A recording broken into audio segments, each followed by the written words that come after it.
Demi Allah saya katakan, catat kalimat saya ini. Kalau Anda benar mengerjakan semua ini ikhlas karena Allah, maka akan terjadi perubahan dalam hidup kita. Yang pertama Allah berikan bukan dunia dulu, karena dunia itu kecil. Yang pertama Allah berikan halawatul iman, berupa kenikmatan iman, berwujud ketenangan dalam jiwa kita. Kalau Anda tidak percaya silakan, kerjakan ini, maka akan hadir ketenangan yang gak pernah kita rasakan sebelumnya. Bismillahirrahmanirrahim. Sekarang kurikulumnya, keluarkan semua jenis sholat sunnah. Baik yang diisyaratkan langsung dalam Al-Quran, ataupun yang disebutkan oleh Nabi SAW. Contoh, yang disebutkan langsung dalam Al-Quran, tahajud misalnya. Mulai sekarang, bangun tahajud. Bangun malam, Pak. Alhamdulillah. Bahkan ketika Allah menyebutkan tahajud, itu diberikan keistimewaannya langsung. Kata Allah, tidaklah seorang menunaikan tahajud, kecuali aku berikan 4 hal. Yang tidak diberikan pada yang tidak tahajud. Jadi Anda khusyuk, sehusyuk apapun, 5 waktu, khusyuk sampai nangis. Ya, sampai macam-macam, tetap nggak akan dapat 4 ini kalau nggak tahajud. Ya, buka Quran surah 17, ayat 79 sampai 81.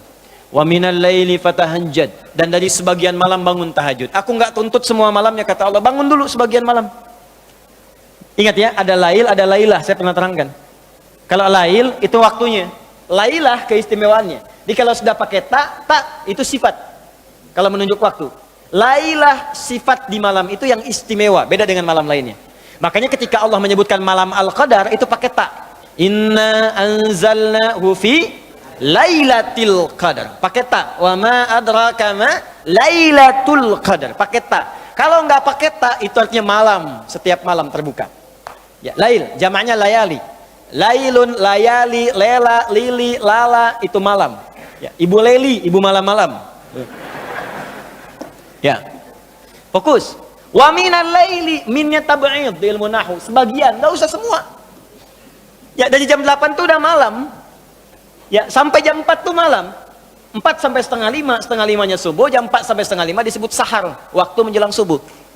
Baik, malam panjang tuh. Kata Allah, saya nggak tuntut semua, silahkan tidur dulu. Nanti malamnya bangun, ambil sebagian aja. Kalau masih latihan, kata Nabi, jangan tinggi-tinggi dulu. Nggak apa-apa 15 menit, 30 menit, untuk latihan dulu. Ya, bangun di malam hari setelah istirahat disebut hajada namanya, hajad. Ha, jimdal, ha besar, jimdal. Hajada itu bangkit setelah beristirahat di malam hari. Jadi, kalau mau tahajud, tidur dulu. Tidur dulu, kalau nggak tidur bukan tahajud namanya. Qiyamul lail saja, qiyam, bangun saja, nama umum. Ya, qiyam. Tapi kalau Anda mau tahajud, istirahat dulu. Supaya apa? Supaya tahajudnya itu ditunaikan dengan sempurna. Fresh, fokus, ngantuknya hilang dulu. Bangun. Hajada. Kalau Allah minta misalnya, usaha bangun. Usaha di ilmu sharaf tambahkan tak di depannya. Ini. Kalau usahanya mesti kerja keras, karena tidak mudah untuk bangun. Mesti ada tantangan, syiddah, keras, kejam. Maka tambahkan tasydid di huruf sebelum akhirnya. Huruf akhirnya dal, sebelum akhir jim. Maka tambahkan tasydid. Di fikih lughahnya. Kalau cuma pakai tajwid itu 2 huruf yang disatukan. Jim berharakat dengan jim mati, satukan pakai tasydid. Tapi kalau Anda ngaji balaghah, maka ditemukan di fikih lughah, syiddah menunjuk pada sesuatu yang tidak mudah dilakukan. Seakan memberikan gambaran begini, hey, apa Anda kira mudah ingin mendapatkan jadi istimewa? Tidak, berjuang dulu kata Allah. Kalau gampang semua dapat. Berjuang, berusaha bangun malam. Tapi tidak mudah dikerjakan. Allah ingatkan, berusaha tapi tidak mudah untuk dikerjakan. Mungkin bangun pertama masih ngantuk karena nggak pernah bangun malam. Bangun masih begini dulu. Duduk begini. Bangunnya 2:30, duduk. Begitu bangun begini jam 5. Bisa. Makanya siapkan dari awal, berusaha dulu, pasang alarm kalau di awal-awal. Kalau belum terbiasa, kalau sudah terbiasa, bangun sendiri Pak. Pasang alarm. Saya dulu saking nggak punyanya, itu di pesantren itu, ibu saya memaksimalkan memberi, disamakan semua, bahkan survei. Ya, berapa yang paling banyak diberikan kepada santri itu? Ibu saya paling maksimal ngasih. Saya nggak bisa teruskan cerita, nanti kita berhenti talimnya. Ya. Kemudian saat sebagian orang beli alarm, saya waktu itu nggak punya untuk beli. Saya datangi guru saya. Salah satu guru tafsir. Pak, saya pengen tahajud. Tapi saya nggak bisa beli alarm, nggak punya uangnya, saya bilang. Nah, ini pesan guru saya. Alarm terbaik, alarm yang Allah berikan. Kau minta sama Allah. Maka saya berdoa. Ya Allah, saya pengen bangun jam 3 nanti tahajud. Betul Bu, Pak. Allahu Akbar. Alarm Allah itu luar biasa. Minta jam 3, di alarm jam 2. Bangun saya jam 2. Ya apa saja mimpinya, pokoknya bangun itu. Allah, begitu dia jam 2. Alhamdulillah. Tenang dulu, diam dulu kan. Siap-siap kan hadis Nabi begitu. Kalau bangun jangan langsung bereaksi. Duduk dulu sebentar. Itu di Abu Daud, nomor hadis 1367. Ya. Idastaiqadha min naumi fajalasa. Kalau Nabi bangun dari tidurnya duduk dulu. Famasaha biyadi min athari naumi, maka mengusap dengan tangan yang diduga paling bersih. Awas. Sebagian bekas ngantuknya. Hilangkan dulu. Setelah ngantuknya hilang baru doa. Jangan ngantuk berdoa ya nggak nyambung. Masih ngantuk. Wah, alhamdulillahilladzi ahyana.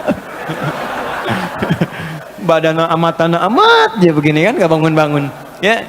Nah, itu jadi hilang dulu ngantuknya. Baru setelah itu sadar, berdoa, baca 10-11 ayat terakhir surah Ali Imran, baru masuk untuk berwudu, baru siap-siap tahajud. Ya, kalau kita baru di awal pasang alarm, ya beli. Ya pakai handphone bisa sekarang. Handphone tuh coba sih jadikan jadi aset akhirat. Cuma jadi koneksi dunia aja untuk apa? Jadikan aset akhirat.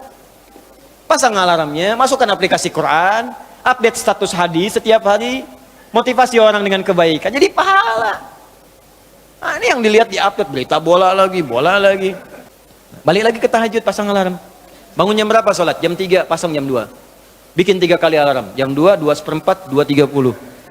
Kalau bisa 3 kurang 15. Alarm pertama untuk mematikan alarm kedua. Alarm kedua matikan alarm ketiga. Saya tahu saya modusnya pasti begitu.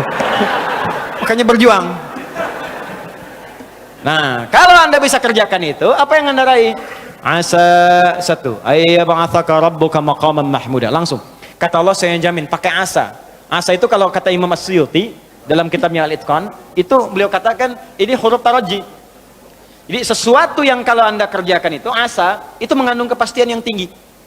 Maka kalau diterjemahkan kata Allah saya jamin, kalau Anda kerjakan tahajud dengan benar, aku akan angkat karirmu di tempat yang paling tinggi dan paling indah, terpuji. Jadi kalau Anda kerja, karir naik cepat, nggak usah pakai nyogok, nggak usah pakai macam-macam, Allah angkat sendiri. Allah lembutkan hati orang-orang sekitarnya. Kalau kuliah, tingkat paling tinggi. Ya, 2. Wa qur rabbi adkhilni mudkhala sidqin. Aku akan bimbing setiap dia mengawali pekerjaannya. Dibimbing Allah. Makanya orang yang dibimbing Allah itu terasa mudah. Ya, maaf, begitu mau misalnya menghadapi sesuatu, datang bimbingan Allah, begini cara mengerjakannya. Hatinya tuh dituntun. 3, wa akhrijni mukhrajas sidqin. Kalau punya masalah diberikan jalan keluar yang terbaik, yang benar. Macet, berikan jalan keluar. Ya, nggak perlu melakukan tindakan-tindakan yang kotor. Ada pekerjaan susah, diberi jalan keluar. Nggak perlu melakukan tindakan-tindakan kriminalitas. Kalau orang tahajud semua, nggak ada korupsi, Pak. Nggak ada sogok menyogok. Baik semua jalan. Yang paling indah, waj'alni min ladunka sultanan nasira. Ahli tahajud itu kata Allah, kalau dia diganggu, diisengi, dijaili dalam kehidupannya, aku langsung yang akan menolongnya. Baru tahajud. Maka sekarang tolong keluarkan ya. Malam tahajud, siang turunkan dari syuruk, duha. Syuruk itu awal duha. Duha dibagi 3. Awal duha, pertengahan duha, akhir duha. Kemudian misalnya rawatib, 4 rakaat sebelum zuhur. Kalau nggak sempat 2, hadis Ibnu Umar. Kemudian 2 rakaat setelahnya. Ya, kemudian 2 rakaat setelah maghrib, 2 rakaat setelah isya. 2 rakaat sebelum subuh. Tambah dengan mutlak 4 rakaat sebelum asar. Ya, 2 rakaat sebelum isya. Ma bainal adzanaini rakaatain. Ya, 2 rakaat di antara adzan dengan iqamat. Tambahkan semua. Demi Allah saya katakan, catat kalimat saya ini. Kalau Anda benar mengerjakan semua ini ikhlas karena Allah, maka akan terjadi perubahan dalam hidup kita. Yang pertama Allah berikan bukan dunia dulu, karena dunia itu kecil. Yang pertama Allah berikan halawatul iman, berupa kenikmatan iman, berwujud ketenangan dalam jiwa kita. Kalau Anda tidak percaya silakan, kerjakan ini, maka akan hadir ketenangan yang nggak pernah kita rasakan sebelumnya. Kalau orang sudah tenang, Pak, itu kunci hidup tuh ketenangan. Masalah sebesar apapun tenang aja. Banjir, lihat tenang aja. Jarang-jarang bisa berenang. Kamu ngapain lagi? Ya. Jelas ya? Ada satu, dah satu saja. Terakhir. Amalan kedua. Saya cepat, ini mungkin 5 menit saya selesaikan.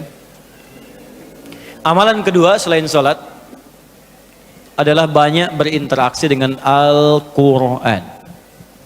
Al-Quran. Kenapa?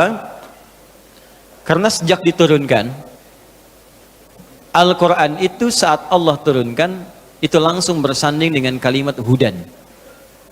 Hudan. Dan setelah saya gali dalam Al-Quran, memang ternyata semua kitab itu ketika diturunkan pada setiap nabi disebutkan hudan. Nabi Musa misal. Nabi Musa itu kitabnya apa? Taurat kan? Diturunkan Taurat. Nah, fungsi Taurat itu hudan. Buka Quran surat 17 Al-Isra ayat kedua. Wa ataina Musal kitaba. Kami turunkan kepada Musa kitab namanya Taurat. Tahu dari mana Taurat? Quran surah ketiga ayat ketiga. Nazzala 'alaikal kitaba bil haqqi musaddiqan lima bayna yadayhi wa anzalat Taurata wal Injil. Taurat kepada Musa, Injil kepada Isa alaihissalam. Wa ataina Musal kitaba. Kembali ke Quran surah 17 ayat kedua. Kami turunkan kepada Musa, kami berikan Alkitab Taurat. Apa fungsi Taurat? Wa ja'alnahu hudan. Kami jadikan di Taurat itu petunjuk-petunjuk kehidupan. Untuk siapa? Li Bani Israel. Karena tugas Nabi Musa untuk Nabi Israel, Bani Israel saja. Di Nabi Musa itu terbatas tugasnya. Bukan rasul untuk semua, bukan rasul untuk sedunia, rasul untuk kelompok Bani Israel. Bani Israel banyak rasulnya. Nabi Isa, Bani Israel. Nabi Isa itu tugasnya di titik terbatas saja. Wilayah Palestina sedikit sebagiannya. Di situ aja. Makanya kalau nyampe ke Indonesia itu kelewatan gitu. Ya, nyampe sana aja di situ. Nabi Isa, Yesus, Mesias itu tugasnya di sana. Bahkan ada nanti di satu masa dua nabi. Ya, beda komplek. Ya, jadi tugasnya itu dinasnya satu nabi komplek A, yang satu komplek B. Contoh paling gampang apa? Nabi Ibrahim dengan Nabi Lut. Lut itu keponakannya Nabi Ibrahim. Ya di satu masa, cuma dinasnya tempatnya beda. Tahu dari mana? Quran surah 51. Ya, ayat ke-24 sampai ayat 30. Itu dikisahkan ada malaikat ingin datang ke kompleknya Nabi Lut. Karena di komplek Nabi Lut itu, masyarakatnya itu udah kelewat batas, udah nantang azab. Mana azabnya Lut? Mana? Katanya mau diazab, sampai sekarang belum. Langsung dijawab Allah, dikirimkan malaikat. Cuman sebelum ke tempat Nabi Lut, mampir ke tempat Nabi Ibrahim. Ini ada amalan. Saya lompat sedikit ya. Amalannya penting nih. Kalau Anda bisa kerjakan, Anda dapat. Lihat sini, ini rahasia. Kita saja nih. Quran surah 51 ayat 24. Paling kanan sebelah bawah. Kedengaran suara saya? Tidak. Kok bisa? Enggak kedengaran tapi bisa jawab ya. Quran surah 51 ayat 24. Hal haditsu dhaifi Ibrahim al-mukramin. Pernahkah Anda dengar kisah tentang Nabi Ibrahim yang kedatangan tamu di pertengahan malam menjelang subuh? Dan dahsyatnya kata Allah, masih dimuliakan tamunya. Kedatangan tamu tengah malam, dini hari, masih disambut. Idz dakhalu alaihi faqalu salama. Ketika tamu itu datang mengucapkan salam, Assalamualaikum. Waalaikum. Dijawab oleh Waalaikumsalam. Saya tanya pada Anda ya, kalau ada setengah tiga, tamu datang malam-malam. Ya. Assalamualaikum. Dijawab enggak? Enggak. Jawab aja dulu. Karena hukum menjawab salam itu wajib. Mengucapkan sunnah. Quran surah keempat ayat 86. Wa idza huyyitum bitahiyyatin fahayyu bi ahsana minha. Kalau Anda diberikan penghormatan, salam jawab aja dulu. Assalamualaikum. Waalaikumsalam. Assalamualaikum. Waalaikumsalam warahmatullahi. Assalamualaikum. Waalaikumsalam warahmatullahi wabarakatuh. Buka dong. Enggak. Jawab aja dulu. Ini jawab qala salam. Waalaikumsalam. Ini kalimat Quran langsung, boleh disingkat kalau dituliskan, boleh singkatan assalamualaikum, disingkat salam. Dibaca assalamualaikum warahmatullah. Sama dengan bismillahirrahmanirrahim, singkatannya basmalah. Alhamdulillahirabbil alamin, hamdalah. Ya. Ini sudah jam 10 kurang seperempat. Sekira waktunya sudah cukup. Saya mohon maaf ya, kita akhiri saja dengan hamdalah. Hamdalah. Oh tidak. Contoh, ini bukan mau mengakhiri, contoh. Hamdalah, alhamdulillahirabbil alamin. Takbir Allahu Akbar. Kita masih ada waktu, masih bukan. Ini contoh, ya. Sama salam itu singkatan dari assalamualaikum. Ada singkatan, ada. Ya. Nah, maka apa yang terjadi? Saya cepat saja. Itu masih disambut oleh Nabi Ibrahim. Kemudian faragha ila ahli.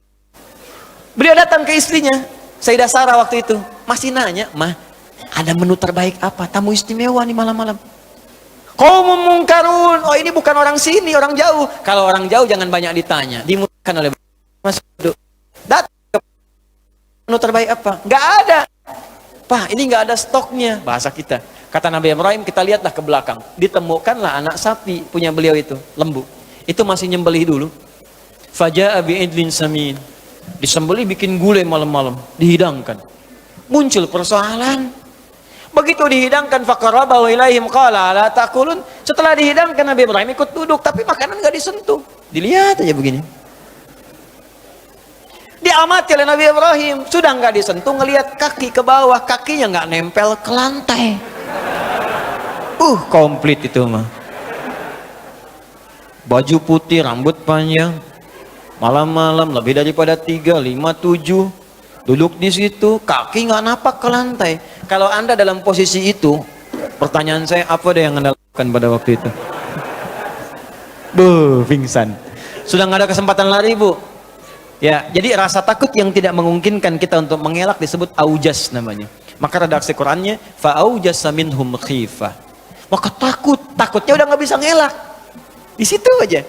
Apa jawabnya? Qalu la takhaf wa basyaruhu bighulamin alim. Ini rahasianya.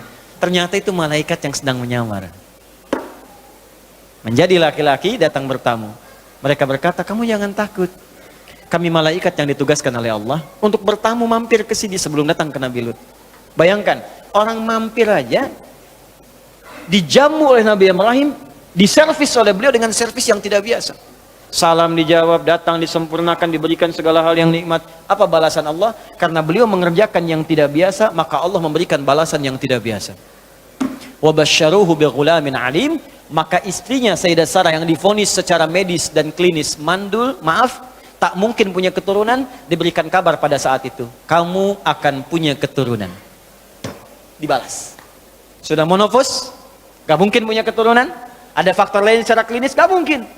Maka turun jawaban Allah. Ketika Anda mengerjakan amalan yang tidak biasa, maka Allah pun memberikan jawaban yang bahkan mustahil menurut kebanyakan orang. Itu rumus Quran. Jadi rumusnya begini, kalau Anda sedang punya persoalan yang berat, yang tidak biasa bagi sebagian orang, maka cari amalan-amalan yang tak biasa. Orang tidur malam Anda bangun. Orang makan Anda puasa. Orang baca Quran 1 halaman Anda 1 juz, kejar. Dan niatkan untuk memohon kepada Allah solusi dari setiap persoalan yang Anda alami. Itu yang dimaksud di Quran surah kelima ayat 35. Itu yang dimaksud tawassul dengan amalan. Ya ayyuhalladzina amanu taqullaha wabtaghu ilaihil wasilah. Cari wasilah. Ya. Nah, apa gambarannya di sini? Yang mau saya katakan, kembali teman-teman sekalian, setiap nabi dapat kitab. Setiap kitab itu hudan. Beruntungnya kita, hudan yang diberikan kepada Nabi kita yang paling istimewa. Nabi Muhammad SAW, namanya Al-Quran, dan ketika diturunkan disebut hudan. Buka Quran surah kedua ayat 185. Karena nabinya istimewa, turunnya di waktu yang istimewa. Malamnya istimewa, langsung malam Al-Qadar. Waktunya istimewa hari Jumat, langsung Sayyidul Ayyam. Bulannya istimewa Ramadan, Sayyidul Syuhur. Diturunkan melalui malaikat Jibril, langsung naik status jadi Sayyidul Malaikah. Diturunkan pada Nabi Muhammad, langsung naik status jadi Sayyidul Anbiya wal Mursalin. Diturunkan di Mekah, Mekah Mubarakah. Diturunkan di Yathrib, berubah jadi Madinah Munawwarah. Saking dahsyatnya Quran, begitu turun, apa yang dahsyat di Quran sampai merubah semua jadi cahaya itu? Kata Allah, perhatikan, Syahrul Ramadan alladzi unzila fihi al-Quran hudan linnas. Aku turunkan Quran di bulan Ramadan yang istimewa. Ternyata kata Allah, semua isi Quran dari Al-Fatihah sampai An-Nas itulah hudan, petunjuk hidup kita ada di situ semua. Jadi, kalau Anda ingin bahagia, ada di Quran caranya. Anda punya masalah apapun, solusinya ada di Quran. Anda ingin nikmat, ada di Quran. Cara ibadah, ada di Quran. Ya, ternyata masalah hidup kita, solusinya semua di Quran. Ada semua, Pak. Makanya saya punya keyakinan, hakul yakin. Masalah itu nggak pernah tuntas. Bukan karena kita kurang hebat. Karena Qurannya nggak pernah dibaca. Nggak dipelajari. Quran itu kan turun di jahiliyah, Pak. Sebagai penutup. Bukan di Romawi yang sudah maju. Bukan di Persia yang sudah hebat. Jahiliyah yang paling tertinggal. Semua kriminal ada di situ. Pemabuk paling dahsyat di situ ada. Orang jahiliyah, ini info aja ya. Orang jahiliyah, pemabuk pemula itu 5 kali mabuknya sehari. Pezina nggak usah ditanya. Preman komplit. Cari begal, sekampung ada semua. Tukang begal semua. Pembunuh ada. Di sini mati, sana mesti tewas. Ada semua di situ.